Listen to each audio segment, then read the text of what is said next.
Welcome back. In this video, we're going to talk about statistical studies. We're taking a statistics course, and in statistics, oftentimes we're going to be doing what are known as statistical studies. Statistical studies are done so that we could try to answer some question about a population. So maybe there's a population that you're interested in learning something about, you have some questions about that population. Well, if that's the case, you're probably going to end up doing a statistical study. In a statistical study, we could break it down into several different parts.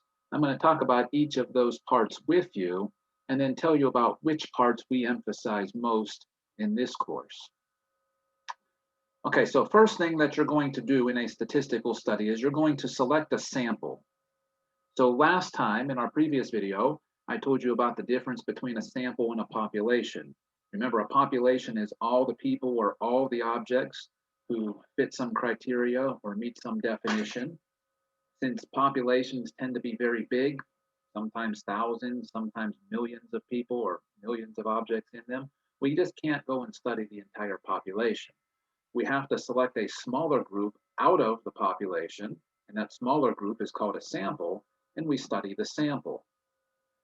Now, ideally, we would like our sample to reflect and represent the population as best as we possibly can. If we're ultimately going to try to say some things about the population, okay, remember inferential statistics, study the sample, make a conclusion about the population. If you're going to do that, you really need a sample that looks like and reflects the population as much as possible. And so there are different ways that we can go about selecting our sample. Each of these has its pros and cons associated with it. Okay, but the goal of whatever sampling process we choose is to have a sample that looks like and reflects the population. Now, one way that we can choose our sample is we can do what's called random sampling. This is probably the most common way to choose a sample. You hear about random sampling quite a bit. Basically, random sampling is you put all the names of the people in the population into a hat, and then you just pick them out, kind of like a lottery. Okay, I think jury duty works something like this. Okay, so all the people in the population have their names put into some kind of database, and then the computer system is just randomly picking names out of that database to come on in for jury duty. Okay, when there's a trial and a jury is needed, that jury, that group of 12, is supposed to represent the population. And so by doing this random sampling, the court's hoping to get a sample of people who reflect the population. Another way that you can get your sample is you could do what's called systematic sampling. Now, systematic sampling is where you just line everybody in the population up, and then you just say, okay, we're going to count off by tens, and anybody who says 10, you're going to be in the sample. So you might say, the first person, okay, go ahead, start counting, and they'll say 1, then 2, 3, 4, 5, 6, 7, 8, 9. Person number 10, you're in the sample. And then you start over, 1, 2, 3, 4, 5, 6, 7, 8, 9, 10. Person 10, you're in the sample. Then you go again, 1, 2, 3, 4, 5, 6, 7, 8, 9, 10, you're in the sample. So every 10th person would end up being in the sample. Okay, now you could pick every whatever number person that you want to.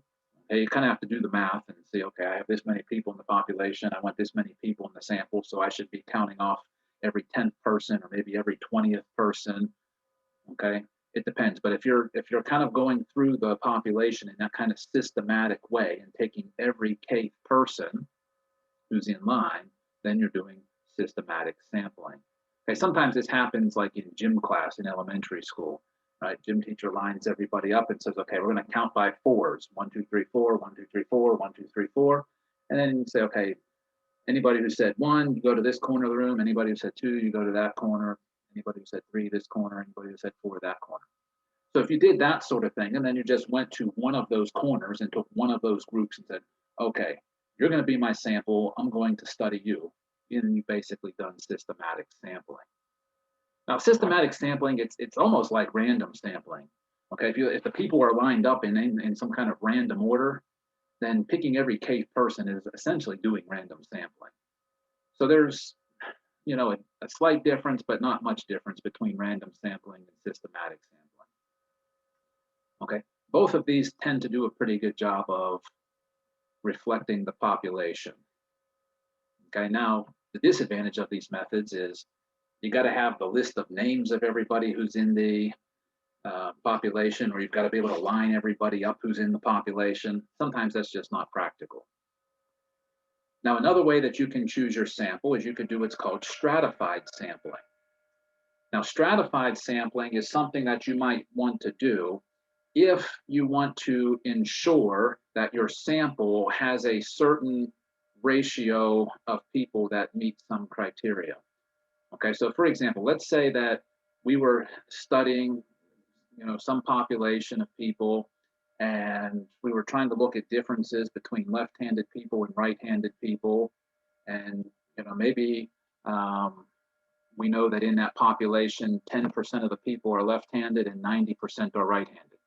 Well, maybe in our sample, we would want to preserve that ratio. And so what we would do is we would take the population and we would say, okay, all the left-handed people, you go to the left, all the right-handed people, you go to the right. And then we would go to our left-handed group and we might pick one person, and then go to our right-handed group and pick 9 people.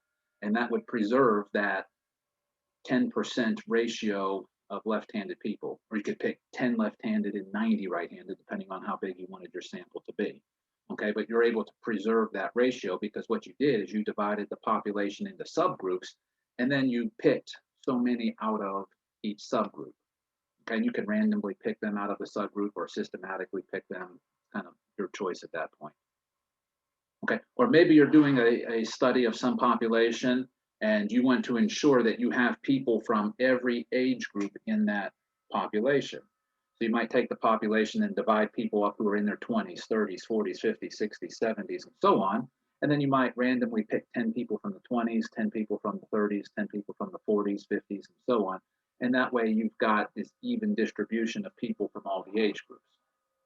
So if you're dividing the population up into subgroups and then picking so many out of each subgroup to ensure that each subgroup is represented or to preserve some kind of ratio, then you're doing stratified sampling. Clustered sampling, sometimes this is called convenience sampling, because basically what you're going to do is you're going to use a group that's already intact. Okay, so sometimes when I teach this course on campus, what I do is I say to my class, maybe I'm interested in learning some things about MAT107 students at Baltimore City Community College. Maybe I want to learn something about their age. Well, there's hundreds of MAT107 students in Baltimore City Community College. I can't work with hundreds of students. I got to select a small group, a sample out of that population to work with. Now, look, there's 25 of you sitting in the room right now. That makes a nice sample. Maybe I'll just use you as my sample. Okay, that group of 25 is already clustered together because they're meeting in the same classroom at the same time on the same days. It's already an intact group. And it's very convenient for me to use that group. Now, the downside is that group might not be the best representation of the population. Let's say I'm teaching a Tuesday and Thursday morning class. Well, that means all the people who are in that class are taking class on a weekday morning.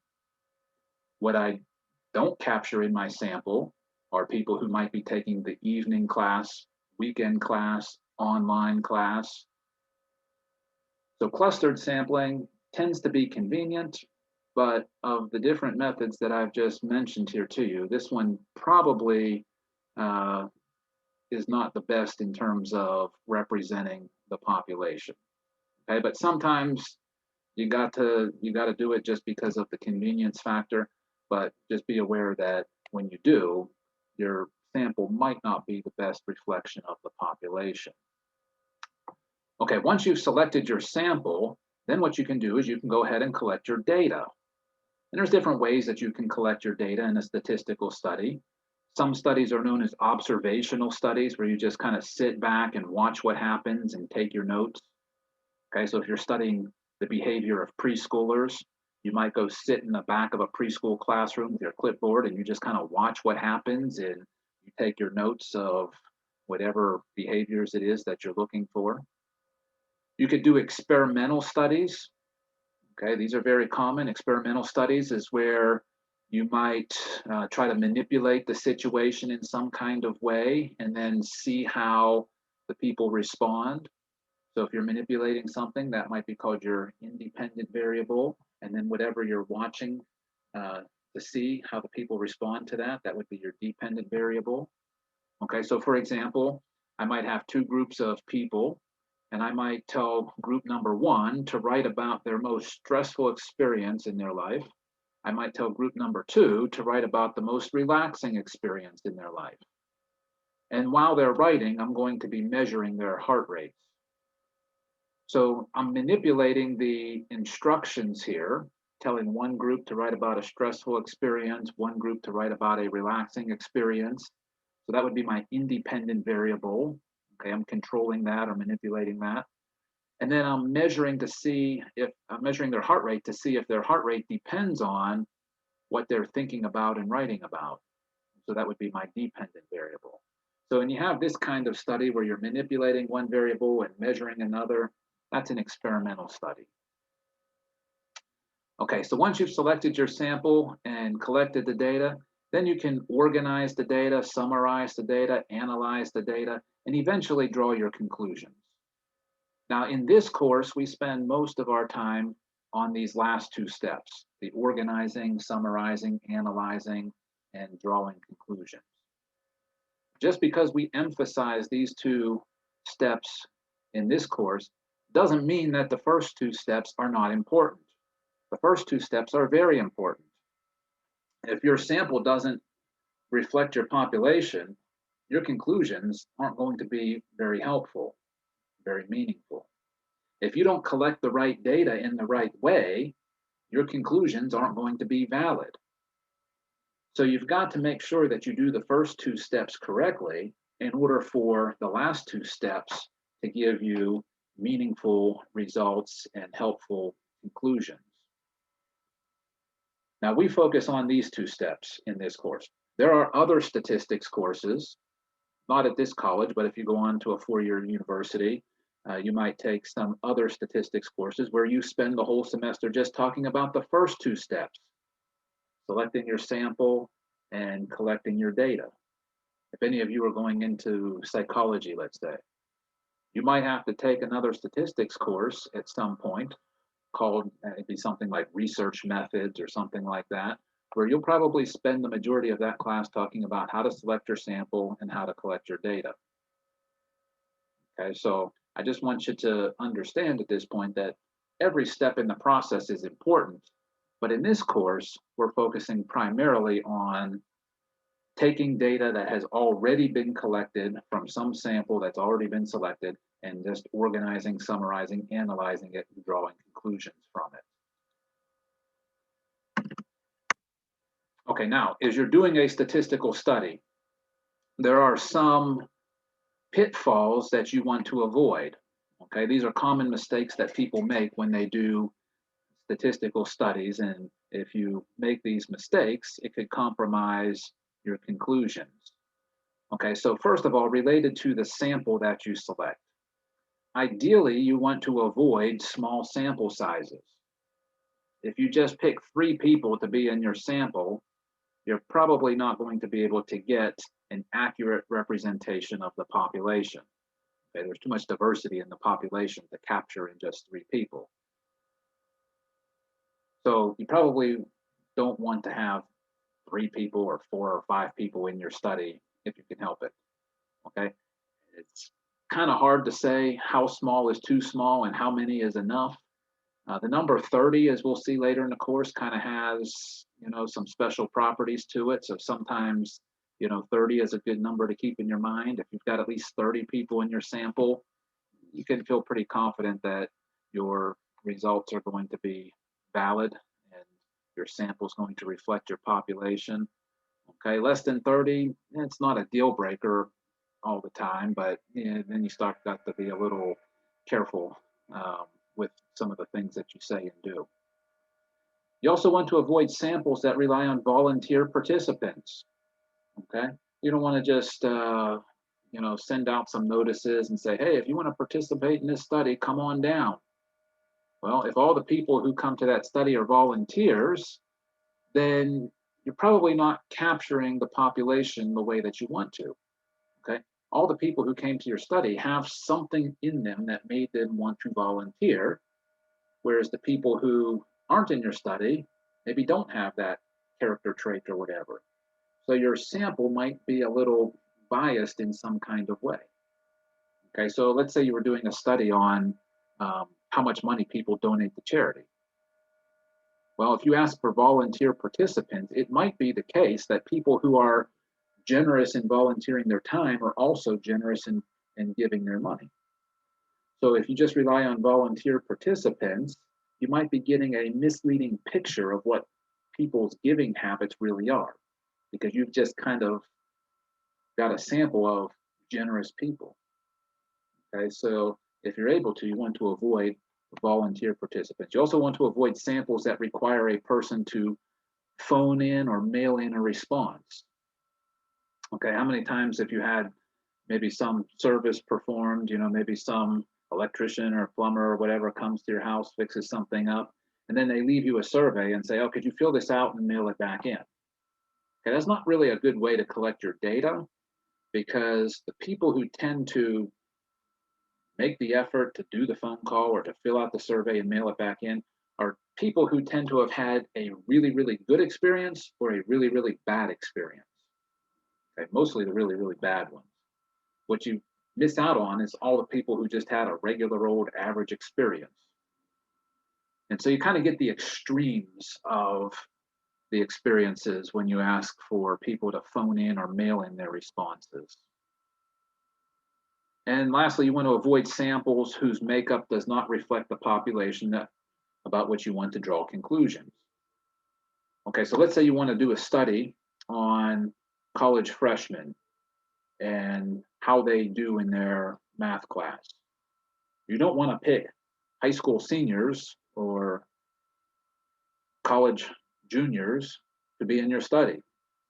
If you're trying to study college freshmen, you better have college freshmen in your sample.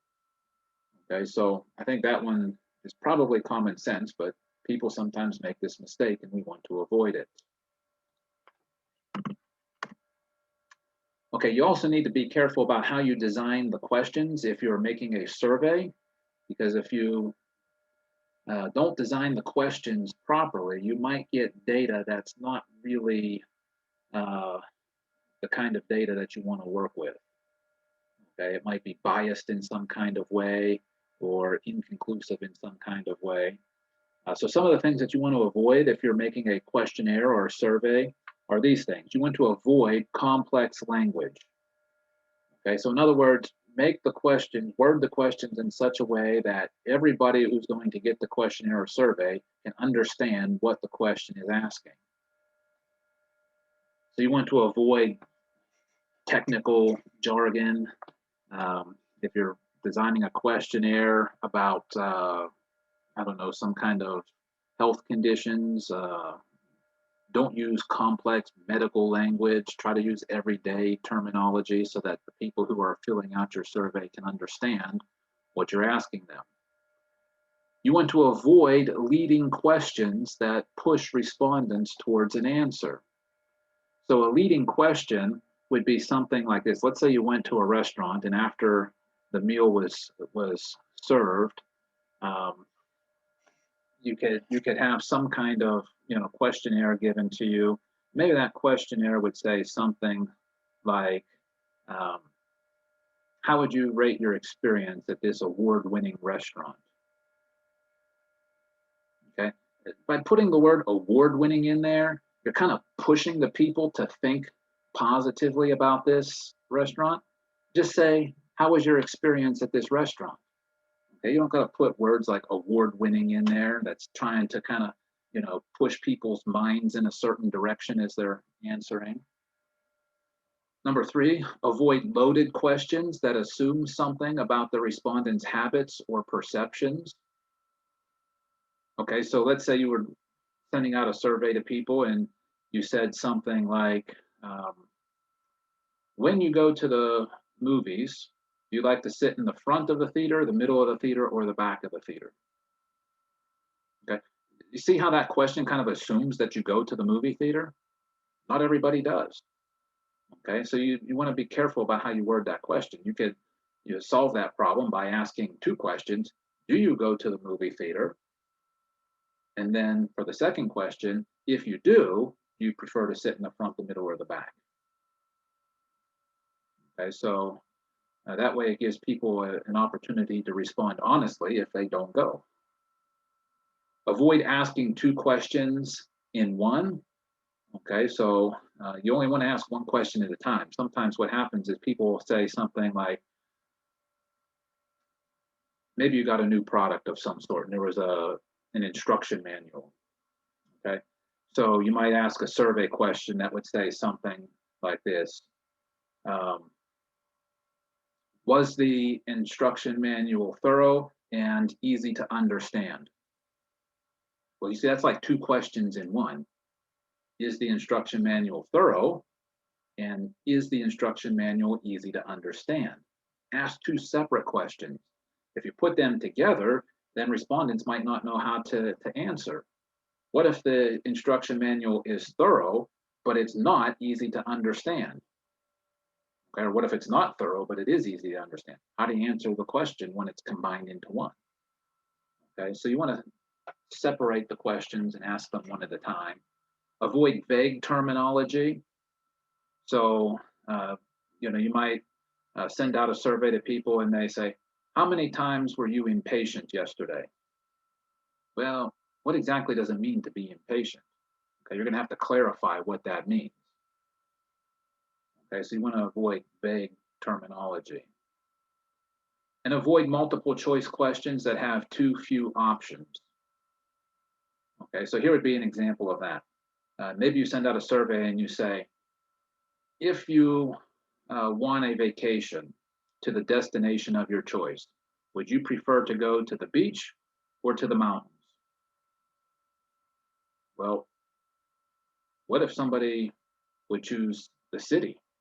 They don't have an opportunity to respond. Okay, you just gave them two choices, the beach or the mountains, but there's a lot of other places people might want to go on a vacation.